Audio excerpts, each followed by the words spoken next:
has employees, young man. It was like, I was like, he has a bigger vision of his small, talking about. I got some duct tape somewhere. Don't say Naked and Afraid. Now, if you say I watched Naked and Afraid too. I watched Naked and Afraid too. But this guy and Dr. No, Pimple I'm a Popper. super fan. I want to go on the show. Oh yeah, no. I'm Naked and Afraid. Yeah. No, you're good. I can't. You're do it. crazy. I be wanna seeing do how it. at night they're under the little tents and they get Okay, bit so up if I by don't make it bugs. past getting out the van, taking off my clothes, can I get back in the van? No, see, no, all those bugs crawling up your That coochie is- and all that. No. Yo, right. So that's what I think about. I'm like, as Why a don't woman, they use the and bag as the panties or something? They don't don't know. never use the bag. They No. just use it to cover. I know. no, but my worry is like Yeah, you got something bugs crawling crawling up all in up there. in your I'm telling crevices. you, Like that to me. Listen, that's- I love outdoors, so. I do too, but I don't play that naked stuff outdoors. So what if a bomb went off, right? We gonna be naked and afraid. Yeah, but You gotta think about it. Yeah, but I'll be all right. I'll be prepared if I have to, but I'm not doing it for fun. I want to do it. well, and then I learned that you don't gain anything off of this. No, it's like just it's for just you. for bragging rights. Yeah, it's just, that's what my friends were like. What? Hell no, I'm not doing that. And then people are You're crazy. going off the show sick Yeah, and like some of almost them are dying because they life- get they get life threatening. Yeah, but I'm addicted illnesses. to that show. I watch it 5 or 6 times each episode. I What is watch one it is this? over. Naked and All Afraid? of them. Well, you Oh, know, my I sister- record them and I watch them over and over and over. well, I lived in the Caribbean and in the rainforest, and I learned how to survive and all that stuff. So I know how to Oh, do all good. that. Oh, But- so okay, you could do Look, the show. I know who to But grab in I won't case do they- it voluntarily. No, I did it because I wanted to know how to survive, but it Yeah. wasn't like I was going out there naked and stuff, you know? Yeah. I used to bathe in the waterfall and all that stuff, and you know, it looks all pretty, but you know, rocks are falling in your head too. So it's not people. Only thing I'm People afraid of it's is not like- tarantulas. you know, it looks like, oh yeah, but you know what? There's rocks and stuff falling in those waterfalls too. So Oh, really? I didn't think about that. didn't think about that. I know, I'm just telling you. People think that they, you know, you see all these movies and people are like, Yeah. oh. No. Like, ow. Yeah. Ow, wait. Seriously. It's not ain't as sexy no or not. more. No, because I used to bathe in the waterfalls and stuff. You go up there at midnight when the moon is full and all that and stuff. Just Oh, come you're a in. butterfly. I'm just I telling know, you. but I think this is You're good a banter. butterfly. I call people butterflies in their nature. They're just like free. Yeah. You're a butterfly. So, Gosh. but I'm just saying, it's the real. On the real tip, there's real stuff in there. So Did not even think about yeah, that. Thank you. Sure and didn't. And there's also parasites. You know, don't get that. it twisted, because those parasites get inside you and they multiply. You just I have a messing up friend. my whole I'm naked and just. afraid But experience. I'm just telling you. So when people you still want to go on the show now? You think about I it do, from a but I don't. TV perspective, but there's a real side to it too that you don't. Maybe always I'll know just go about. to hold a camera. Can I There you volunteer to go. hold There a you camera? go. That's probably just the wanna where you see want to be. I wouldn't even want to do that. Hey, it's your girl Carlette, and welcome back to the chair for this episode. We are continuing our conversation with Cheryl Brown and Kate Washington about being the only. So stay tuned. You're right, and that's exactly what I did in all of my Yeah. situations. I just no hard feelings, but I Right. gotta go. That's when Right. I knew I mean, I always worked by myself, but I just knew at that point I had to do something different, because I know this is something that I love, but I cannot work in that environment. You know, not running away from the environment, but I was like, I have to make myself comfortable, and this all worked out perfectly. Like, it worked out perfect. It's like, I love cars. Yeah. I love luxury. I love cutting hair. I love people. It's all here.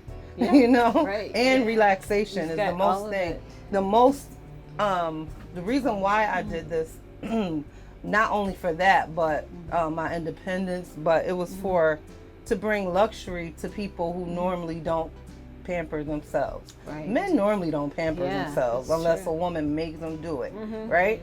So when they come in, they're like, first of all, I have to get, can you cut? Oh, it's a girl? Yeah, all the Oh, time. man. And then I'm a shapely woman, so the women, I have to always come professional. Always. Right. They automatically stereotype you into being the woman who wants the man. and it's not like that. Right. You know, I don't want your husband. I don't want your boyfriend. No, I'm here to do it's a job. not that. It's a business. But because you're shaped a certain way or you look a certain way, they automatically think that's what you're here for, and it's not that. So I can tell all women, if you're working in the field around men, be professional as you can, because they're still going to judge you regardless, but you definitely have to be professional. I don't care if that person is attractive or they're attracted to you, because they're all going to hit on you regardless of, sometimes it's just like that. I don't know why. I had a woman come in and take her man out the chair. Really? Oh my goodness. And he never came back. And I saw him on the street. He was like, you already know like what it was. But his girlfriend was similar. She looked similar to me. Oh, okay. Okay. And so when she came in, she was like, I didn't know a woman was cutting your hair like that. Been there with that. Come here. It's a haircut, right? He wasn't finished. Right. Oh. Yeah. And I was just like, also safety. So you have to make sure that you're safe. You know? That was something I had to learn. My father would always say that. And I never thought twice about it. I mean, I was really young anyways. Right. And when you got a good group of people, they're going to make sure you're safe, though. Yes, correct. But then still, I'm leaving.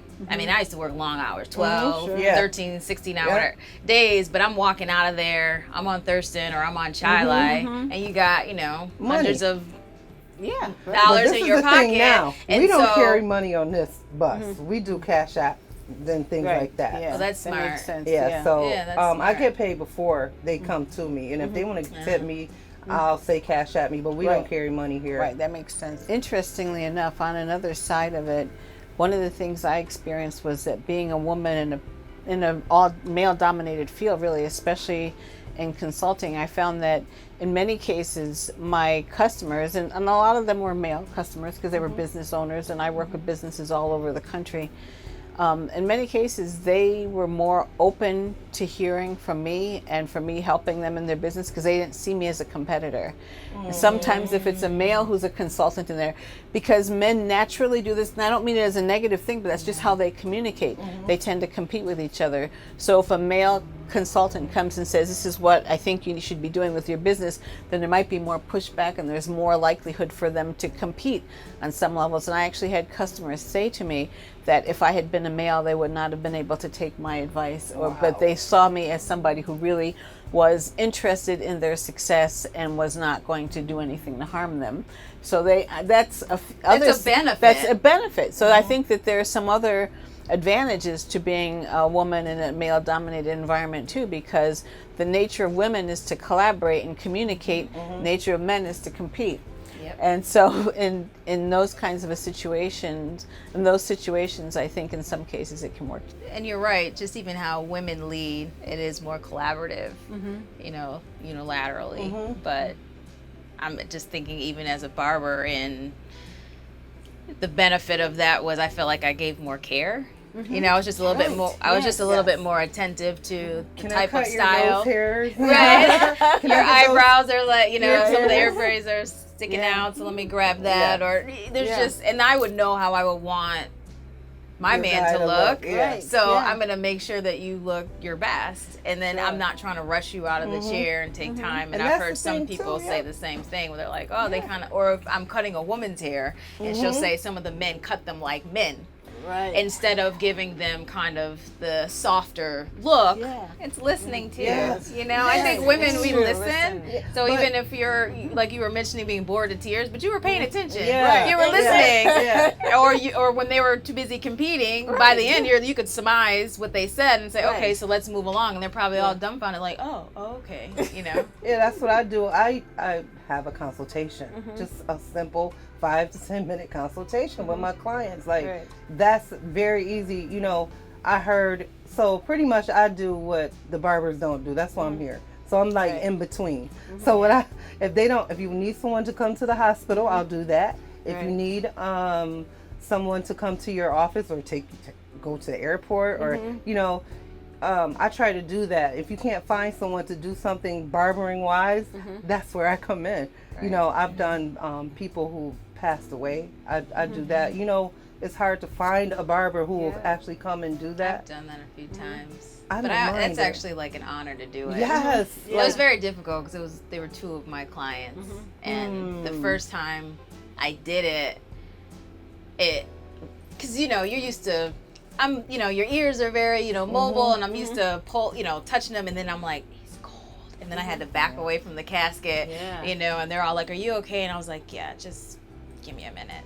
But it's just that moment where like he's not talking back to me. He was cool, but it was probably the best thing I could have done for the family because they're grieving, and it was just an honor to give back within those moments.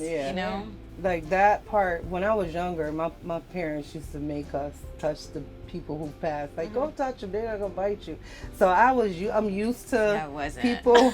I mean, in security, I work for security. We used to have to take them down to the morgue. Right. So I'm used to people who passed away. You had to create your own path, really. Yes. And it's like going through a jungle. You got to chop down the trees and get bit by spiders and all these things, but you make that path eventually. That's right. So that's where I am right now. I'm in the middle of the jungle. Which is beautiful, and you create all your paths too, Kate. Yeah, it's hard. It's hard. I'm not, listen. What I love about your story is that it's one that I think is really exemplary because many people now rely on mentoring, and you're mentoring people now, which is great. But think about it. I mean, did you have mentors? Was there anybody? I was going to say, because that's how I think of my life too. When people talk about their mentors, I'm always silent because I think about, I don't think I ever had a mentor. I never had we any. were being formed into mentors. Exactly. I never had anybody. I said, well, I want to, I never saw people that I could learn from because the things I wanted to do, nobody else was doing. And you say your book is coming out when?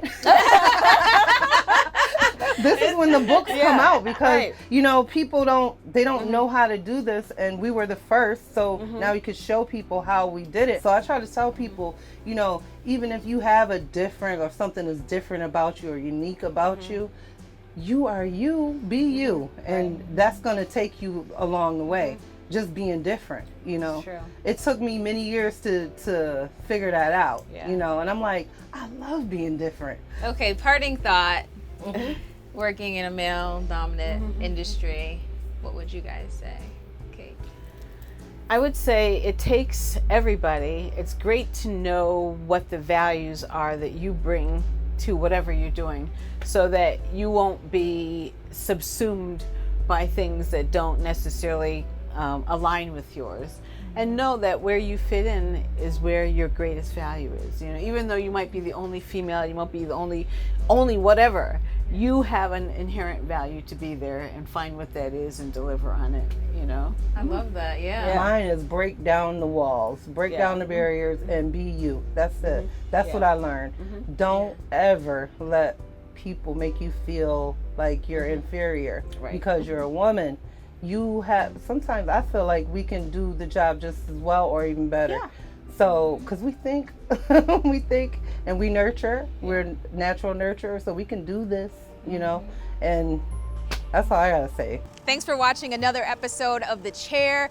And if you are the only whatever that might be, or the only woman in a predominantly male industry, make sure that you know your value and your worth and being yourself, because that is what is going to carry you forward. So stay tuned so you can check out and see who's next in The Chair.